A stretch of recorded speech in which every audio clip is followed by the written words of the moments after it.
जो है इनका इमिग्रेशन मिनिस्टर है, उसने ये अपॉर्चुनिटी दे दी है कि आप अपने TRV को कन्वर्ट कर सकते हैं वर्क परमिट में।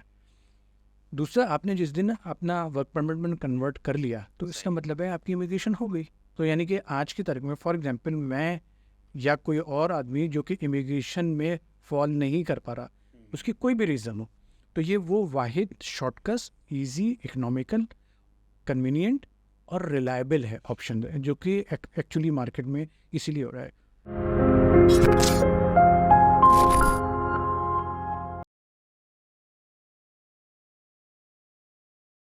अस्सलाम वालेकुम, this is Abu Hurairah and you are watching thought on tape. आजकल एक बहुत ही हवा चली हुई है हर जगह पे और सोशल मीडिया तो भरा हुआ है कि हर बंदा पाकिस्तान से बाहर जाना चाह रहा है। उसकी एक वजह ये भी है कि पाकिस्तान की जो इकोनॉमिकल सिचुएशन है वो बड़ी डिस्टर्ब है, तो बाहर जाना बनता है। बट इस दौरान बहुत से लोग ऐसे हैं जो लोग बाहर जा रहे हैं, कुछ लोग उनको सपोर्ट कर रहे हैं लेकिन कुछ लोग उनको ठग भी रहे हैं, ठीक है ना, जो कि फैक्ट है।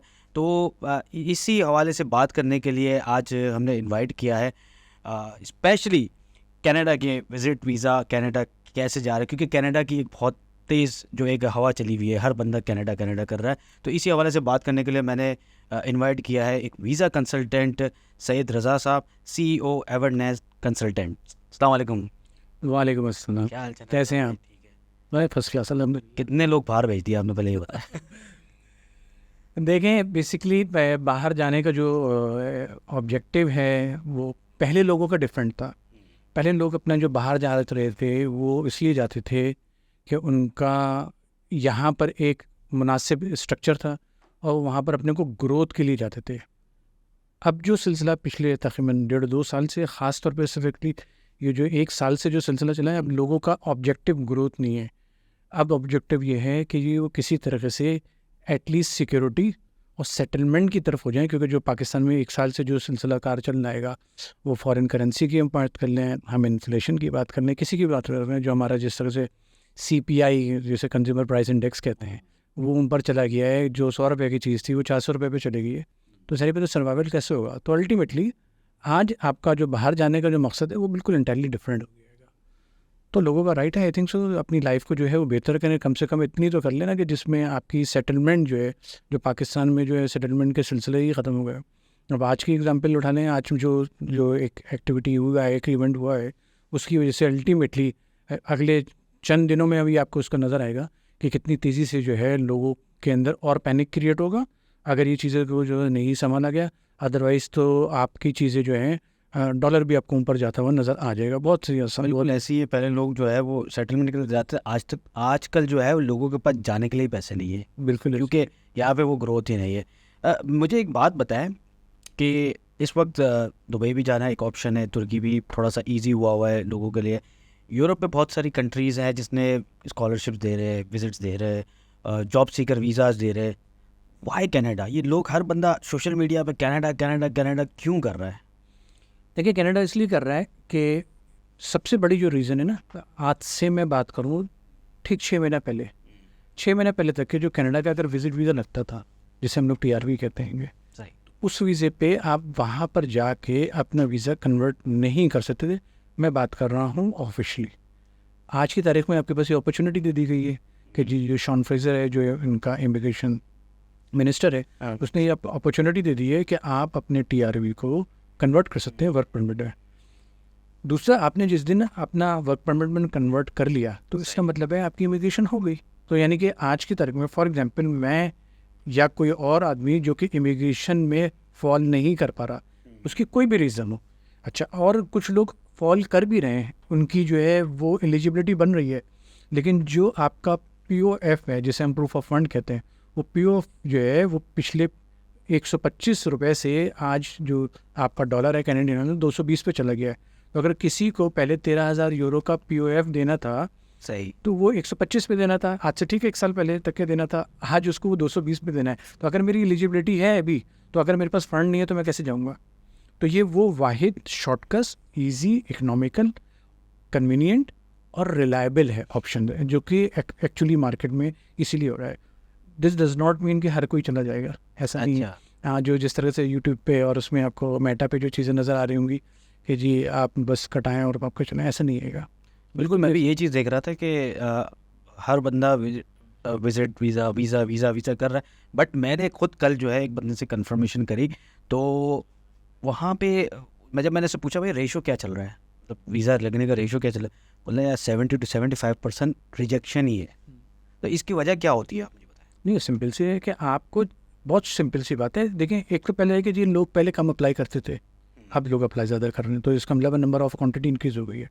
वगैरह जब बंदी भी क्वांटिटी अप्लाई कर इंक्रीज़ रहा हुई है आजकल तो दूसरा शॉन फ्रेजर ने एक्चुअली क्या किया था, उसने कहा है कि जी पहले उन्होंने जो 600 डेज़ में आपके वीज़ा की एप्लीकेशन अप्रूव हो रही थी या रिजेक्ट हो रही थी, अब वो उन्होंने पहले 60 डेज़ का किया और 60 डेज़ के बाद से उन्होंने कहा कि हम 30 डेज़ पे लेंगे। इस्लामाबाद में एक इन्होंने नया अपना ऑफिस ओपन किया जिसमें उन्होंने एप्लीकेशंस को तेज़ किया।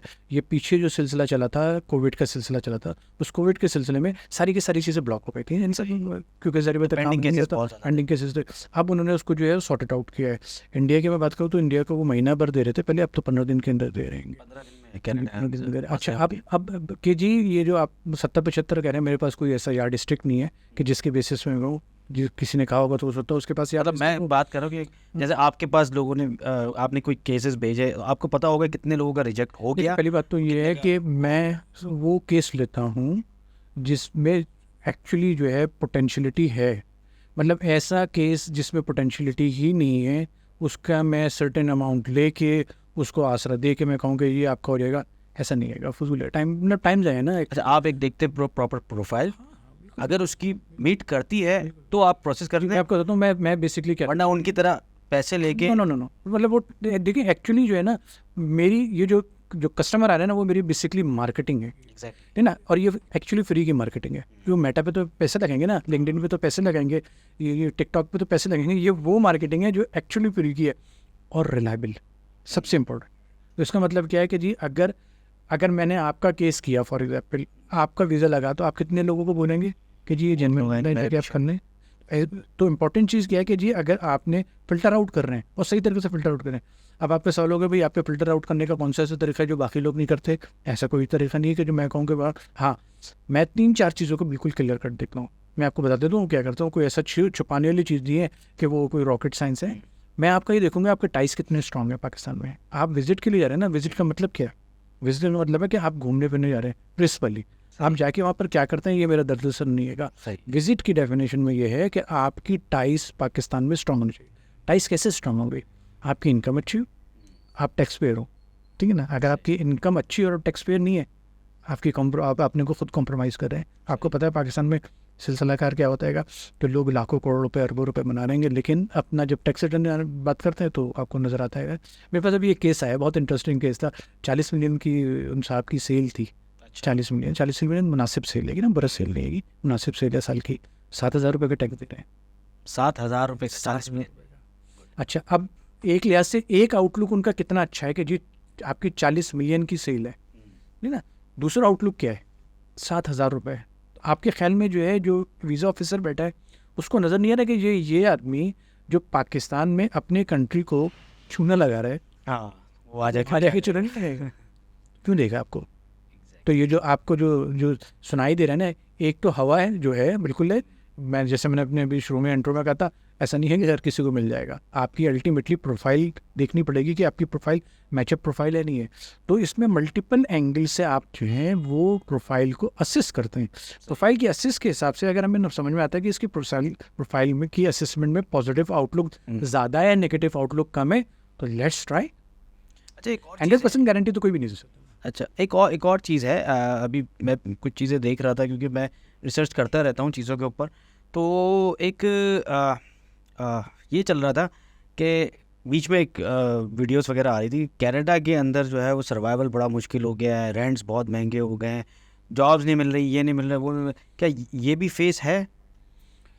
टू सम एक्सटेंड यस, लेकिन एक्चुअली किसके लिए? अब मिसाल के तौर पे एक आदमी यहाँ से किसी तरह से भी लेफ्ट राइट होकर पहुँच गया वहाँ पर पॉजिटिव पे, अब उसकी जॉब मिलने के चांसेस ज़्यादा हैं, या जो आदमी वहाँ बैठा हुआ है किसी भी फॉर्म में बैठा हुआ है, वो स्टूडेंट फॉर्म में बैठा हुआ है या सिटीजनशिप की फॉर्म में है या PR की फॉर्म में है, उसके चांसेस ज़्यादा हैं। अब जारी बात है, जब ये इतनी क्योंकि देखिए सिर्फ पाकिस्तान से थोड़ी विजिट दे रहे हैं, वर्ल्ड वाइड दे रहे हैं ना, वर्ल्ड वाइड अगर ज़्यादा दे रहे हैं। हाँ, ये अलग बहस है कि पाकिस्तान और इंडिया की क्वांटिटी को ज़्यादा दे रहे हैं, क्योंकि ये वो लेबर है, ठीक ना। कि जो सही मानों में कम्युनिटी को रोल प्ले करती है, ना बाकी जगहों पर यूरोप वाले लोगों को बुलाएंगे तो होता है उस तरह से थोड़ी काम करते हैं जिस तरह से मैं और आप काम करेंगे। तो अल्टीमेटली ज़्यादा जो क्वांटिटी चाहिए वो हमारी करेगी। तो जो लोग वहाँ एज अ विजिट पे पहुँचे हैं ये उनके लिए सर्वाइवल है। फिर दूसरा वो तो माइंडसेट के हिसाब से पहुँचे ना, पाकिस्तान के हिसाब से। अब वो जाके वहाँ पर जो है ना हर डॉलर को 220 से कैलकुलेट करेंगे तो उनके लिए तो महंगा लगेगा ना, ठीक ना। दूसरी चीज़ ये है कि बिकॉज ऑफ कोविड पूरी दुनिया में जो CPI है ना वो इंक्रीज़ कर गया। जहाँ पर भी जो रेंट ना, मिसाल के तौर पर मैं आपको ऑन्टोरियो की बात करूँ, ऑन्टोरियो में जो रेंट आपको मिल जाता था 1400 में, आज वो 2000 में पहुँच गई। बहुत कॉमन सी बात है। तो यानी कि उसकी एक तो ये वजह है, दूसरी ये वजह है कि जी जिन लोगों के पास पैसा है और ख़ासतौर पर पाकिस्तानी इंडियंस तो बहुत ही मशहूर ज़माना है, जिनको जैसी पैसा होता है रियल एस्टेट खरीद लेते हैं। हाँ। तो मेजरली रियल एस्टेट पे जो कब्ज़ा है वो हमारे हो गए। उर्दू स्पीकिंग है ना। तो जब उर्दू स्पीकिंग है तो आपको पता है हमें तो हम कोई जगह तो छोड़ेंगे नहीं ना, किसी तरह से कोई पैसा बच जाए। देसी है उनकी लैंग्वेज का। Yes you will make money and you have a right to make money, सीधी सी बात है कि अभी ये जो विजिट पे जा रहे हैं ये क्या अपना वीज़ा कन्वर्ट कर सकते हैं? पहली तो बात ये है। और किस तरह कन्वर्ट कर सकते हैं, वर्क पे या PR पे? तो क्या ये मतलब और कौन सी प्रोफाइल है ऐसी जिसके मतलब कन्वर्जन बन सकता है, या वो विजिट मारेंगे और 6 महीने बाद उनको वापस एग्जिट करना ही पड़ेगा अदरवाइज? देखिए पहली बात तो ये है कि इसमें अगर प्रिंसिपली बात करूँ तो 2 प्रोफाइल है। एक तो प्रोफाइल है जो बिल्कुल लेबर तबका आएगा, लेकिन लेबर तबके को मिलना जो है वीज़ा एक काफ़ी हद तक के एटलीस्ट पाकिस्तान यहाँ से एग्जिट करना बड़ा मुश्किल है, वहाँ पे वैकेंसीज बहुत यस चांस है, ठीक है ना। दूसरा मिसाल के तौर पे मैं कहूँ कि जी हमारे यहाँ जैसे ट्रक ड्राइवर हैं, ट्रक ड्राइवर के वहाँ की प्राइसिंग इंडेक्स आप सुनेंगे तो आप हाँ वो बोलते हैं भाई एक क्योंकि लेकिन बैंकर से ज़्यादा पैसे वो एग्जैक्टली। तो वहाँ पर आपको ट्रक चलाने के लिए जो है ना वो सारे प्रोटोकॉल्स को मेंटेन करना पड़ेगा, लाइसेंस है। तो उसके लिए उसकी एक अल्टीमेटली कॉस्ट भी है और कुछ कंप्लाइंस भी है जो कि करने पड़ेंगे। तो यहाँ से ट्रक ड्राइवर को आप उठाएं, उसके पास कुछ भी नहीं होगा, ना तालीम होगी ना कुछ होगा। वो सब तो इसमें हमारे जो हैं वो पख्तून भाई जो हैं बहुत ज़्यादा इसमें इन्वॉल्व होंगे, जो सबसे सही मानों में देखा जाए कि जो ट्रैवलिंग में जिस तरह से इंडिया की बात करूँ तो सिख जो हैं बराती जो सबसे ज़्यादा इसमें। तो लेकिन इनके पास ट्रेल नहीं है, मनी ट्रेल नहीं है, पैसा तो बेतहाशा है और इतना पैसा है कि आप काउंट भी नहीं कर सकते। लेकिन जब मनी ट्रेल की बात आती है यहाँ पर ये लोग फंस जाते हैं। जब मनी ट्रेल बात करेंगे तो जा नहीं सकते। तो ये कि वो कैटेगरी इसमें हम कह सकते हैं। ये दूसरी जो है मिसाल के तौर में बात करूँ IT वाला सेक्टर या कंप्यूटर सेक्टर, ये वो सेक्टर है जो ऑनेस्टली स्पीकिंग वर्ल्ड वाइड जो है ना इसकी डिमांड है कि लेकिन स्किल होनी चाहिए। अनफॉर्चुनेटली जो पाकिस्तान में एजुकेशन का जो सिस्टम है उसकी वजह से हमारे स्टूडेंट तो पास आउट हो रहेंगे लेकिन स्किल नहीं है। जब स्किल नहीं है तो अल्टीमेटली आपको वहाँ पर जब जाएंगे तो उनको सिर्फ स्किल चाहिए। अच्छा गोरे की जो सबसे अच्छी बात है ना कि अगर आप उससे कहते हैं यार मुझे फ़र्ज़ करें मुझे जावा स्क्रिप्ट आती है या मुझे PHP आती है, लारावेल आती है, तो वो आपकी बात को यकीन करेगा क्योंकि उनके झूठ नहीं बोला था, मैं तो नॉर्मली झूठ बोला था। अब वो बैठाते हैं और बैठा के आपको जो है वो चीज़ नहीं होती तो अल्टीमेटली आपको गेट आउट करेंगे। वहाँ पर तो ये सिलसिला कार होता ही नहीं है कि कोई परमानेंट जॉब हो। आपकी जॉब है, आज जॉब है, कल जॉब ख़त्म हो सकती है कि उसमें बगैर किसी तकल्लुफ़ के इवन 15 साल काम किया हो या अपने 25 साल काम किया हो या 5 साल का कोई फ़र्क नहीं पड़ जाएगा। तो ये कुछ ऐसे हैं जो यानी कि स्किलफुल लोगों की डिमांड हर जगह पे बढ़ जाएगा। आपको अगर स्किलफुल हैं तो अल्टीमेटली आपके पास चांसेस ग्रो कर सकते हैं।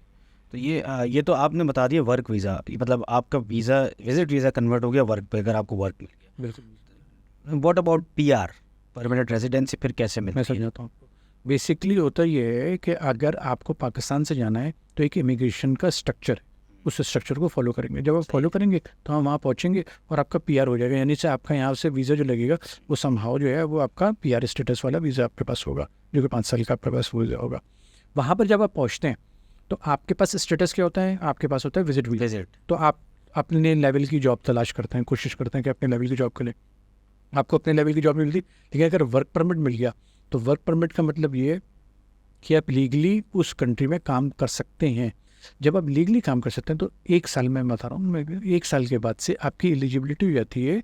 अगर आपके पास जॉब है, लीगली लिजिट जॉब है, तो वो आपके पास आपको एलिजिबिलिटी बन जाती है कि आप परमानेंट रेजिडेंसी अप्लाई करें। क्योंकि अल्टीमेटली जो PR वाला जो सेक्शन है या जो इमिग्रेशन का जो प्रोफाइल है उसमें आना है, इनबिड होंगे आप। लेकिन अगर ऐसी आपके पास जॉब आपके पास अटैच करेंगे आपकी एलिजिबिलिटी 100% हो जाती है। उसमें कोई जो है वो दो राय नहीं होती कि आपको जो है जॉब के साथ PR ना हो। तो आप जब ये कहते हैं कि जी मेरे पास जॉब है, ये मेरी जॉब है, ये मेरी तनख्वाह है, ये मेरा टैक्स कट रहेगा, आप मुझे PR दें परमानेंट, तो कहेंगे आ जाइए ले लीजिए। तो यूजुअली जो है 8 से 12 महीने लगता है, अगर आपके पास प्रॉपर तरीके से जॉब है तो आपको 8 से 12 महीने लगेगा PR एप्लीकेशन फाइल करने के लिए। तो जो PR एप्लीकेशन फाइल करेंगे, क्योंकि यहाँ से जाने के लिए भी अगर आपको मिसाल के तौर पे पाकिस्तान में बैठे हैं, मैं पाकिस्तान में बैठा हूँ और मुझे जॉब मिल जाती है तो मेरी PR फ़ौरन हो जाएगी। सिर्फ फ़र्क ये है कि मैं पाकिस्तान में बैठा हूँ, तो जो आदमी वहाँ बैठा हुआ है ऑलरेडी और उसके पास जॉब मिल जाती है उसको, और वो अपना LMIO को जो है उसके साथ इंटैक्ट कर देता है, फिर तो PR हो गई ना, फिर तो PR ना होने का कोई सेंस ही नहीं है। और आप वहाँ पर बैठे आप टैक्स दे रहे हैं। इस वाले केस में जो मैंने पहला केस बताया कि जी मैं अपनी प्रोफाइल में जॉब को अटैच किया है, तब जॉब आपका जो है PR हो रही है। मैं तो कह रहा हूँ वहाँ पर आप टैक्स दे रहे हैं, तो क्योंकि जब आपका सोशल सिक्योरिटी पे आपका जो टैक्स नंबर पड़ता है ना, जब तो आपकी प्रोफाइल ही चेंज हो जाती है। तो कहते हैं ठीक है सही है, अप्लाई करें आप परमानेंट रेजिडेंसी पे। कनाडा के अंदर कनाडा के जो विजिट वीज़ा है उसकी वैलिडिटी क्या है? आपका पासपोर्ट, अच्छा, 10 साल का पासपोर्ट है। हम 10 साल का 10 साल का। ये मतलब एक इंटरेस्टिंग और एक बहुत ही मज़ेदार और समटाइम मजाका खेज चीज़ है कि दुनिया में ऐसा नहीं होता कि जी आपका जो पासपोर्ट है उसकी वैलिडिटी पे आपको वीज़ा लगे। लेकिन कनाडा के जो है यही है कि जी अगर आपके पासपोर्ट 6 महीना 4 दिन का है, 6 महीना या 6 साल का पासपोर्ट है आपका तो 6 साल का लगेगा, 10 साल का तो 10 साल में लगेगा, 3 साल 8 महीना 3 दिन है तो 3 साल 8 महीने 3 दिन का लगेगा।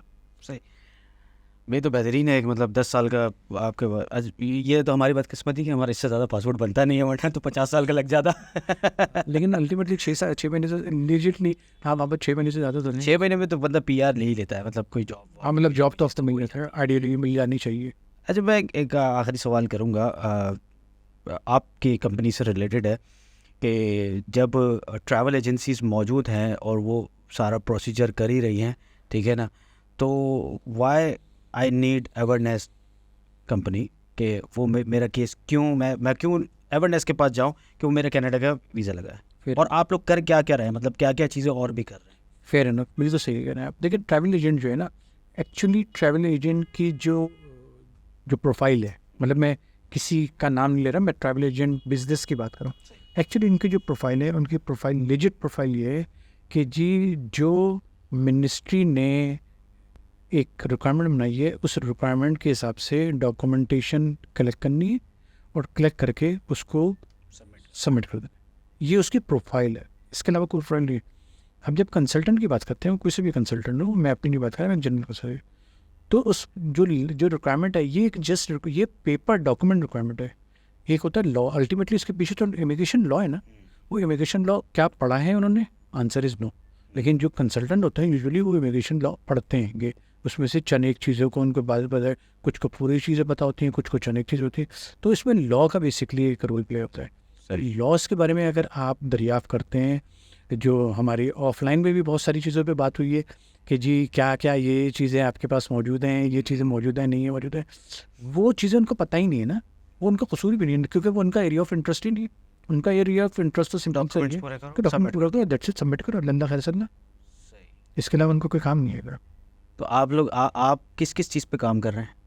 अगर मैं बात करूँ उसूली तौर पे बात करूँ तो सबसे पहले तो इमिग्रेशन वाला जो पोर्टफोलियो है, इमिग्रेशन में बात करूँ सबसे पहले आ जाता है US आ जाता है, US में हम EB2 कर रहे हैं। अच्छा जी, फिर दूसरा हम बात करते हैं अल्लाह भला करे कनाडा की मैं बात करूँ तो कनाडा में तो बहुत सारे प्रोग्राम्स हैं, उसमें PNP हो या एक्सप्रेस इंटरव्यू या इवन बिज़नेस हो, उस पर भी कर रहे हैं, क्योंकि अब तो बिज़नेस वाले भी यहाँ से जाने के और दौड़ने के मूड में, क्योंकि रात हिसाब किताब बन रहेंगे, तेज़ी से जो है डिवैल्यूएशन की वजह से बिज़नेस जो है ख़त्म हो गया था, बहुत सारे लोगों के ख़त्म हो गए, तो अब तो बिज़नेस वाले भी हमें अप्रोच करने शुरू कर दें, और बिज़नेस की अपॉर्चुनिटीज़ बहुत अच्छी खासी कनाडा में मौजूद है। ऑस्ट्रेलिया है जिसमें हम इमिग्रेशन का जो कर रहे हैं, ऑस्ट्रेलिया में 2-4 वीज़े और भी ऐसे वीज़े हैं जिसके बेसिस पे जो फ्रेश पास आउट हो रहे हैं उनको जो है आप इमीडिएट वीज़े, तो एक तो इमिग्रेशन का पूरा एक एरिया हो गया कि जो वो ये 4-5 कंट्री वो हैं जिसमें डायरेक्टली इमिग्रेशन के पॉइंट बेस्ड सिस्टम के तहत चल रहेंगे। फिर आ जाते हैं हम अपना स्टूडेंट कंसल्टेंसी की तरफ। आते हैं स्टूडेंट कंसल्टेंसी में एक्चुअली हम 2 चीज़ों को देखते हैं, एक कहते हैं स्टूडेंट कंसल्टेंसी, एक कहते हैं स्टूडेंट इमिग्रेशन। स्टूडेंट इमिग्रेशन का मतलब ये होता है कि वो आदमी जो एक्चुअली स्टूडेंट नहीं है या ना ही बन सकता है, बट उसको वो बाहर जाने का रास्ता उसके पास एक ही है, वो है स्टूडेंट, है ना। तो या तो स्टूडेंट उसको बनाते हैं या उसकी मिसेस को बनाते हैं, तो हमने उसका नाम अपना जो दिया हुआ है वो स्टूडेंट इमिग्रेशन का एक ऑप्शन दिया हुआ है, तो वो एक समझेंगे एक पाथवे है जो उसको बाहर निकालने वाला है। तो ये तीसरा ये आपके पास हो गया। बिजनेस कंसल्टेंसी का चौथा हो गया। इसमें मैं कंट्रीज़ बात करूँ तो कंट्रीज़ में पूरा का पूरा यूरोप में बात कर रहा हूँ, तो यूरोप को हम जो है कर रहे हैं। इसमें चंद एक कंट्रीज है जो कि जिसकी क्वान्टिफिकेशन ज़्यादा है, चंद एक कंट्री जो है कनाडा, अपना यूके की बात करूँ, यूके में इनोवेटर वीज़ा है जो कि बहुत ज़्यादा है, प्लस दुनिया के किसी भी कोने पे जाना हो तो आपसे रब्ता कर लें। सिंपल से शॉर्ट से मैं यही कहूँगा कि दुनिया के किसी भी कोने पे जाना हो तो वहीं सैयद रज़ा साहब से रब्ता कर लें, तो आपको पहुँचा देंगे। अगर आपके डॉक्यूमेंट पूरे हो, ऐसे नहीं हाथ पकड़ के नहीं पहुँचाएंगे भाई। एक बंदे ने मुझे फ़ोन किया तो वो ऐसे मुझसे वीज़ा मांग रहा था, मुझे बोला था यार आप ये वो, मैं हमने रज़ा भाई का पहले भी पॉडकास्ट किया था आपके साथ, तो वो मुझे बोला था यार रज़ा भाई से जो है ना वीज़ा दरा, तो मैंने कहा यार वो आलू थोड़ी बेचते हैं कहीं यार, कथा के बंदे वो बहुत सारे मैसेज आते हैं कि वीज़े की प्राइस बताएं। मैंने पहले मतलब कोई क्या सब्जी प्याज बेचने के लिए आए हैं क्या बेचने? मैंने उसको ये बात बोले, मैंने कहा अपनी प्रोफाइल भेजो, अपनी CV भेजो, चीज़ें भेजो अपनी, फिर मैं बात करेंगे, फिर हम देखेंगे कि अगर हो सकता है कि कैसे हो सकता है। अच्छा एक चीज़ है रज़ा भाई, एक सवाल पूछूंगा, आखिरी सवाल है, वो ये है कि आप तो एक काम कर रहे हो, काफ़ी सालों से कर रहे हो और चीज़ें कर रहे हो, काफ़ी सक्सेसफुल स्टोरीज़ भी है, लेकिन अभी ये जो जिस तरह जो सोशल मीडिया पे एक हाइप क्रिएट हुई है ना, उसकी वजह से बहुत से लोग अपनी एक दुकान नहीं खोल के बैठ गए, ठीक है ना, जो कि 5-6 लाख 10 लाख जो जैसा क्लाइंट आता है उससे पकड़ लेते हैं, काम उनका होता नहीं, वो बेचारे धक्के खाते रहते हैं, एट दी एंड वो या तो वो ब्लैकमेल हो रहे होते हैं या वो जो है उनका ना काम होता है, वो पैसे भी बर्बाद हो जाते हैं। ऐसे लोगों से कैसे बचा जाए? मतलब एक चेक एंड बैलेंस होता है ना, कि कंसल्टेंट का चेक एंड बैलेंस क्या है? देखिए, एक तो यह है जो कंसल्टेंट ही बोले ना कि यार मैं आपका वीज़ा गारंटी लगाता हूँ। मेरे पास आज की मैं आपको एग्जांपल दूँ, एक मेरे एक स्टूडेंट है, वो कहे सर कितने परसेंट 100% वीज़ा लगेंगे। मैंने कहा आप यहाँ पर 1 करोड़ रुपये रखो तब भी नहीं दूँगा, बताऊँ बोलूँगा कि 100% आपका लगेगा वीज़ा लगेगा। ऑफकोर्स ना, मतलब मैं कोई वीज़ा ऑफिसर थोड़ी हूँ। हम जो करते हैं, हमारा काम एक्चुअली क्या है, हमारा काम ये है कि जो इमिग्रेशन लॉ है उस लॉ में आपकी प्रोफाइल के हिसाब से फिट इन आप हो सकते हैं नहीं हो सकते, उसकी असेसमेंट हम बेहतर तरीके से करते हैं। जब हम बेहतर कर सकते हैं उसके हिसाब से हम बोलेंगे कि हो सकता है या नहीं हो सकता है।